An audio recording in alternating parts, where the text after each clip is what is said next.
জাল্লা বংশ দেখেই বাদশাহ সুলাইমান নবী চিঠি মোবারক সিরা ফালাইছে আমার মালিকের আরশ জমিন গরম হয়ে গেছে, আল্লাহ নারাজ হয়ে গেছে, আল্লাহ সুলাইমানের প্রতি নারাজ হইয়া গেছে। সুলাইমান নবীটার ভয় নাই যেই জাল্লা বংশের মেয়ে বাদশাহ সুলাইমানের কাছে চিঠি পাঠাইছে, ওই মেয়ের কাছে সংবাদ চলে গেছে যে তোমার চিঠি বাদশাহ সুলাইমান হাজারো মানুষের মাঝে ছিঁড়ে ফেলছি, তোমার কপালে বিয়া নাই, তুমি জাল্লা বংশের মাইয়া।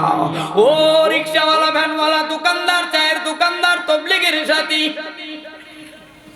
ও টুপিওয়ালা, দাড়িওয়ালা, নামাজি, আল্লাহওয়ালা, হাজি গাজি, লালমনির হাটের ইমানদার, গরিব, খেটে খাওয়া মানুষ, শোনো,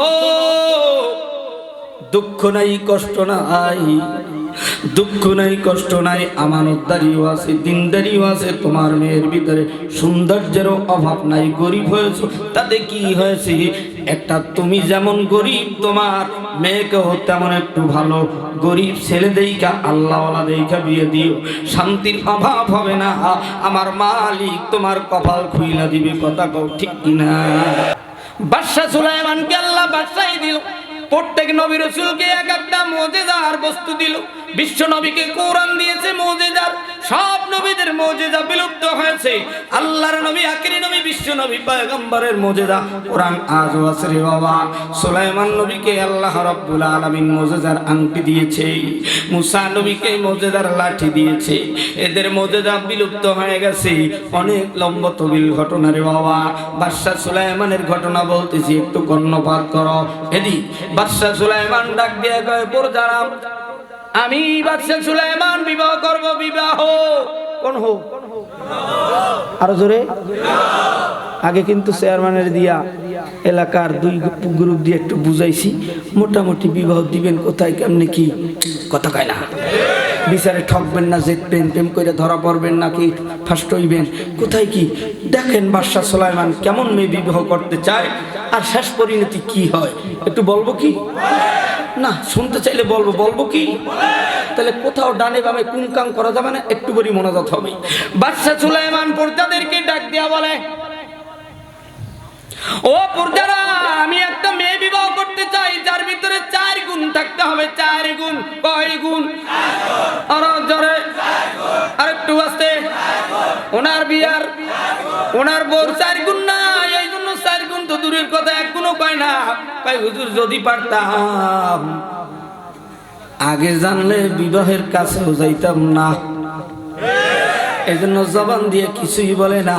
ও যুবকরা রে, বিশ্ব নবীর উম্মতেরা রে, এবার শোনাও। বাদশাহ সুলাইমান ডাক দেয়া কয়, আমার যিনি বিবি হবেন তেনার ভিতরে 4টা গুণ থাকতে হবে। 1 নম্বরে দিনদারি। একটু জোরে কোন দাড়ি?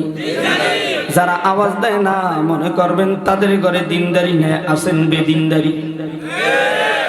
2 নম্বরে হলো সুন্দরী। 2 নম্বরে কি? এই লালমনিরহাট আর ওই কালীগঞ্জ শহরের কসমেটিক আর ওই মাটি কাদা এক মিলে নিয়ে এই সুন্দরের কথা কয় না। এই 4টে কথার উপরে 4 ঘন্টার বয়ান আছে, আজকে জানি না কতদূর সমাধান দিতে পারবো। 2 নম্বরে সুন্দরী, 3 নম্বরে আমানতদারি, 4 নম্বরে হলো ভালো বংশধারী। এই 4 গুণের অধিকারী মেয়েকে আমি বাদশাহ সুলাইমান বিবাহ করব। যদিও ঘটনাটা জয়ীফ বা দুর্বল, আমি বলতেছি এই জন্য শিক্ষা নেওয়ার জন্য, বোঝার জন্য রে বাবা। আল্লাহ রাব্বুল আলামিন বাদশাহ সুলাইমানকে বাদশাহী দিলেন, তিনি বিবাহ করতে চাইলেন। বাদশাহী পাওয়ার পরে প্রজাদের মাঝে এলান করে দিলেন। বেশ কিছুদিন পরে বাদশাহ সুলাইমান ডাক দিয়া কয়, প্রজারা, আমার জন্য তোমরা কি কোনো মেয়ে দেখেছো? বাদশাহ সুলাইমানের সামনে এক প্রজা দাঁড়িয়ে বলে, বাদশাহ সাহেব গো, আমার কাছে একটি চিঠি এসেছে আপনার কাছে দেওয়ার জন্য। চিঠির ভিতরে কি আছে তা আমি জানি না, আপনি যদি দেখতে চান চিঠি মোবারক দিতে পারি। কয় দাও।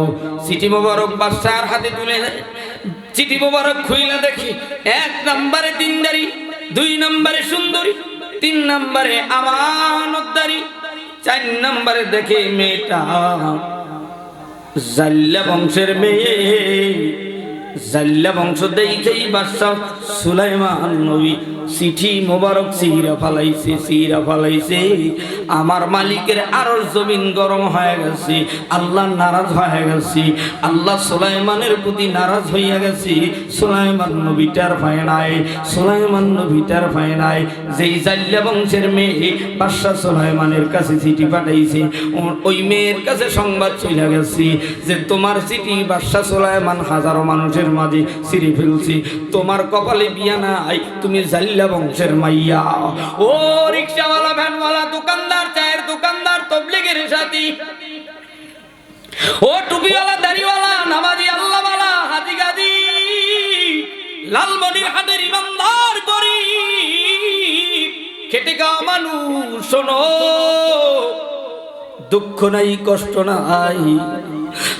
নাই, কষ্ট নাই, আমানতদারিও আছে, দিনদারিও আছে, তোমার মেয়ের ভিতরে সৌন্দর্যেরও অভাব নাই, গরিব হয়েছে, তাতে কি হয়েছে, একটা তুমি যেমন গরিব তোমার মেয়েকেও তেমন একটু ভালো গরিব ছেলে দেইকা আল্লাহওয়ালা দেইকা বিয়ে দিও, শান্তির অভাব হবে না, আমার মালিক তোমার কপাল খুইলা দিবে। কথা কও ঠিক কিনা? আমার বোনেরা শোনো, বাদশা সুলাইমান বিবাহ শাদী করতে চাইলে চিঠি মোবারক সিরা ফালাইলেন। অনেক তবিল লম্বা ঘটনা। বাদশা সুলাইমানের খাদেম ছিল, তিনাকে নিয়ে বাদশা সুলাইমান হাম্মাম খানায় গোসলখানার সামনে যায়। বাদশা সুলাইমানের হাতের আংটি মোবারক খুইলা পর্দার কাছে খাদেমের কাছে তুইলা দেয়, একটু আংটিটা ধরো। বলবো ওই মুরব্বী কানে বলবো? আংটি ধরাইছে খাদিমের হাতে দিয়া। সুলাইমান বাথরুম হাম্মাম খানা গোসলখানায় প্রবেশ করলো। ইতিমধ্যে বাইদি ভাই হঠাৎ করে বাদশা সুলাইমানের মতো বাদশা সুলাইমানের মতো আকৃতি ধইরা একটা দুষ্ট জিন আইসা খাদেমের কাছে কয় আংটি দাও। দেখবেন যারা কাজের লোক, যারা গেটের দারোয়ান, যারা ড্রাইভার, এরকম বিভিন্ন যারা কর্মচারী, এরা কিন্তু একটু সাদা সিধা থাকে, ভোলাভালা থাকে, প্যাঁচগোছ কম বোঝে। এই তো সুলাইমান আসছে, সঙ্গে সঙ্গে বাদশা সুলাইমানের আংটি খাদেম সুলাইমানের মতো দেখ আংটি দিয়ে দিছে। এইবার তো আংটি যার কাছে রাজসিংহাসন, তো তার কথাই চলতেছে। কথা ঠিক কিনা? কিন্তু এই সুলাইমান নকল সুলাইমান খাদেম রে পয়লা গেছে।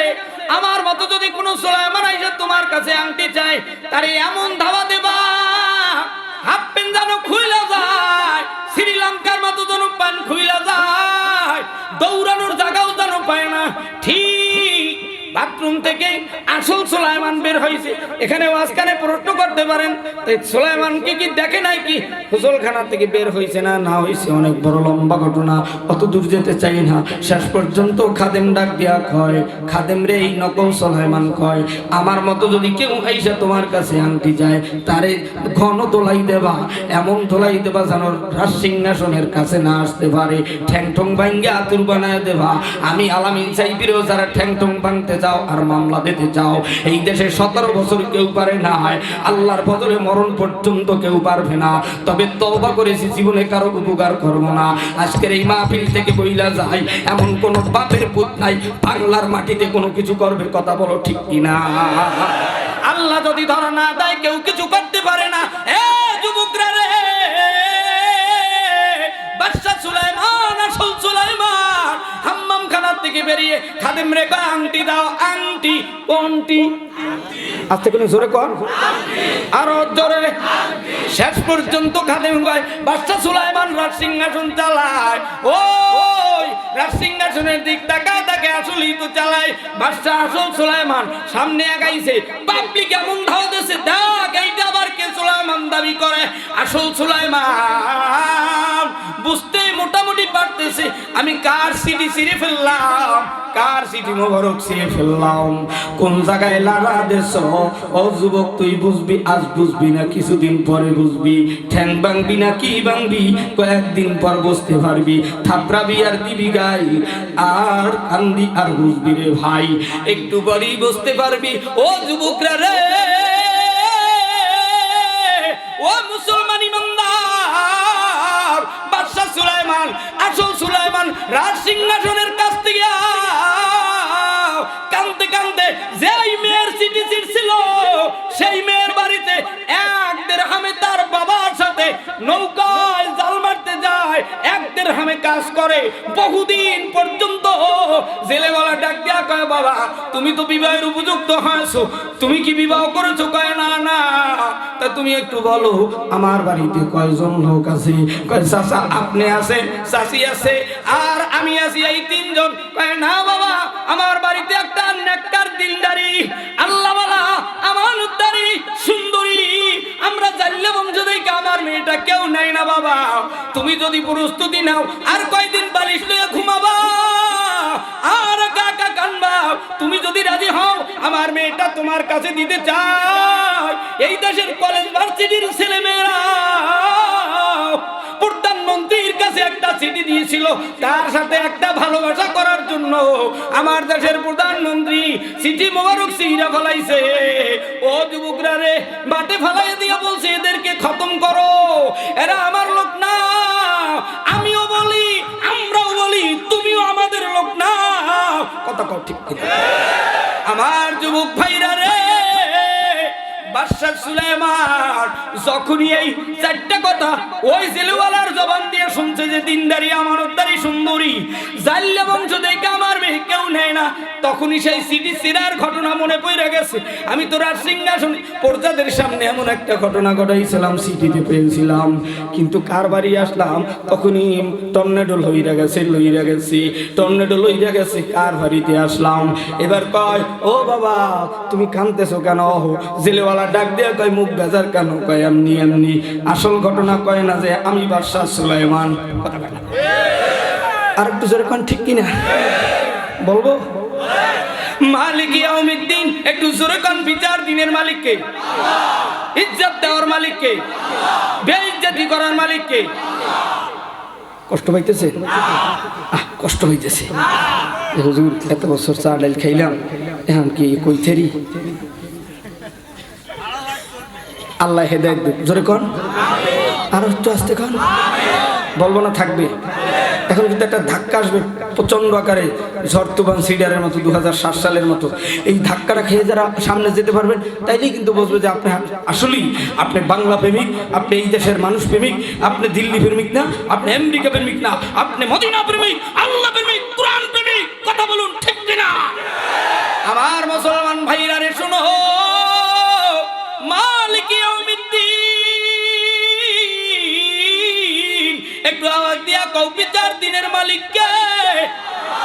হয় না? আল্লাহ এত গরিব, তুমি ডাক না দিলে কিচ্ছু হবে না। জীবনে মসজিদে যায় না, তাতেও কিচ্ছু হবে না।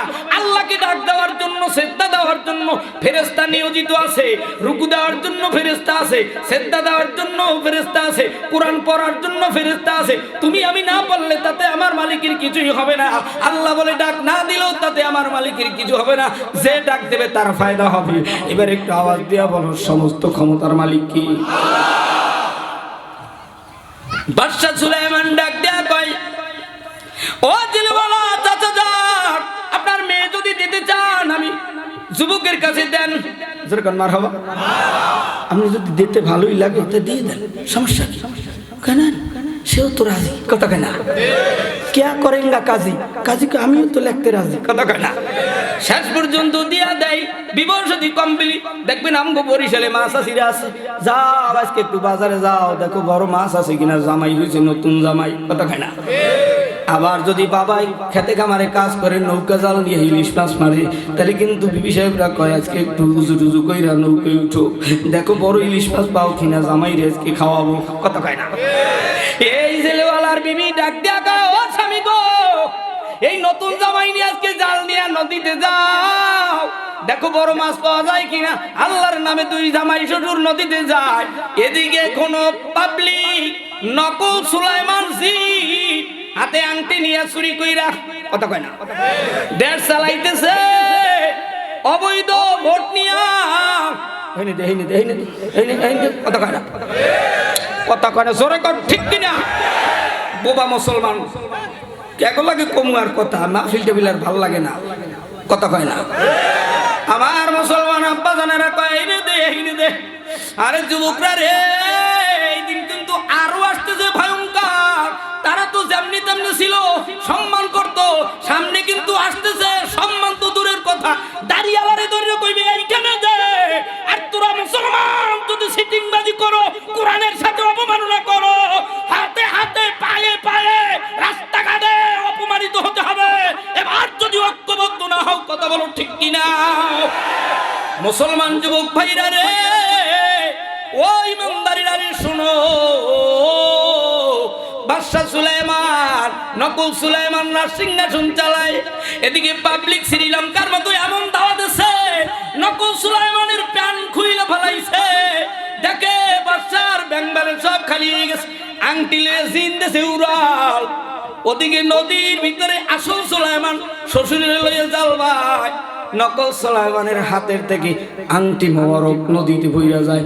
একটু আস্তে বলেন আল্লাহু আকবার। কপাল কবা না জোরে কও, জোরে কও। দেওয়ার মালিক কে? আর একটু আস্তে কও। নকল বেশি দিন থেকে না, আসল জিনিস কোনোদিন বিলুপ্ত হয় না, কথা কয় না। আল্লাহর কোরআন আসল না নকল? আস্তে কইলে জোরে কও। এন্ড যুবকরা কয় না, হুজুর হাতে তালি তো দেতার মুনাতে আসলটা কমু কেন? আমরা হইলাম নকল, মুরব্বী রইলে আসল। তোরাও মুরব্বী হই যুবক, একটু আওয়াজ দিয়ে কা, কোরআন আসল না নকল? আস্তে কইছে জোরে কও না, আসল না নকল? অনেক যুবকরা চুপ করে রয়েছে, হুজুর মজা তো নাই।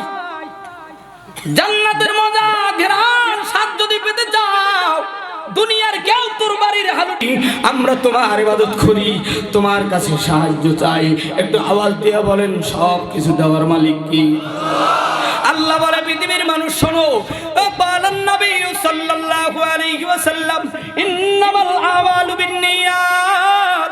নিয়ত কি দুরুস্ত করো। আল্লাহর ইবাদত করবা নাকি মন্দিরের ইবাদত করবা? আল্লাহর ইবাদত করবা না গির্জার ইবাদত করবা? আল্লাহর ইবাদত করবা নাকি উপশালায় যাবা, পেশাব খাবা, নাকি কোন কাজ করবা? এটা তুমি নিয়ত করো। আল্লাহর সাথে যারা দিদার লাভ করতে চাও, আল্লাহর সাথে যারা গোলামি করতে চাও, আল্লাহর সাথে যারা দেখা করতে চাও, আল্লাহর নবী কয় নিয়ত কি দুরুস্ত করো। তুমি কোন দিকে যাবা, মদিনার দিকে নাকি আমেরিকার দিকে? তুমি কি মদিনাওয়ালার সঙ্গের সাথী হতে চাও নাকি আবু জাহেল আবু লাহাব সাহেবের সঙ্গের সাথী হতে চাও? কি হতে চাও? নিয়ত কি দুরুস্ত করো। আমার মালিকের দিদার চাও কি চাও না? যদি চাও নবীর হাদিস অনুযায়ী আল্লাহর ইবাদত বন্দেগী শুরু কইরা দাও। একটু আওয়াজ দিয়া বলেন, আমরা ইবাদত করব কার? আল্লাহর ইবাদত করতে হলে এক নম্বরে লাগবে ঈমান। এবার আবারও বলেন, আমাদের সিনায় ঈমান আছে না নাই? এইবার ঈমানের পরীক্ষা হবে। দেখবো ডাইনের আওয়াজ জোরে হয় না বামের আওয়াজ জোরে হয়। ঈমানদারীরা এমন আওয়াজ দিবে, আমেরিকার টুইন টাওয়ার ভেঙে মদিনার টাওয়ারের সাথে বাইতুল্লাহর সাথে ধাক্কা লেগে আরশে আজিমে যাবে। হাতটা উঁচু করে এমন একটা তাকবীর দেবা, আমার মালিক যেন পিছনের সব গুনাহ মাফ করে দেয়। এবার হাতটা উঁচু করে বলো, আল্লাহু আকবার, লিল্লাহি তাকবীর। আরেকটু জোরে নারায়ে তাকবীর। চাই বাংলাদেশের লোক এবার ঐক্যবদ্ধ হোক, বাংলাদেশের লোক এবার ঐক্যবদ্ধ হোক। ডাক্তার শফিক রেজাউল করিম আর মামুনুল হক। এইবার জোরে কয় না, 20 পড়ছে, জোরে কোন ঠিক কিনা? চাই বাংলাদেশের লোক এবার ঐক্যবদ্ধ হোক। রেজাউল করিম ডাক্তার শফিক আর মামুনুল হক, রেজাউল করিম ডাক্তার শফিক আর মামুনুল হক। এরা তিনজন মিল্লা যদি দেশটাকে চালায়, চুরি চামারি ডাকাতিরও সম্ভাবনা নাই। বলবো না, থাকবে। এরা তিনজন মিল্লা যদি দেশটাকে সাজায়, চুরি চামারি টেন্ডারবাজির সম্ভাবনা নাই। কেন এরা সব আলেম, এরা হবে না জালেম? কেন এরা সব আলেম, এরা হবে না জালেম? এদের কাছে দেশটা যোগ হবে নিরাপদ। কথা কথা চাই বাংলাদেশের লোক এবার ঐক্যবদ্ধ হোক। ডাক্তার শফিকের রেজাউল করিম আর মামুনুল হক, ফাইজুল করিম ডাক্তার শফিক আর মামুনুল হক। কথা কও ঠিক কিনা?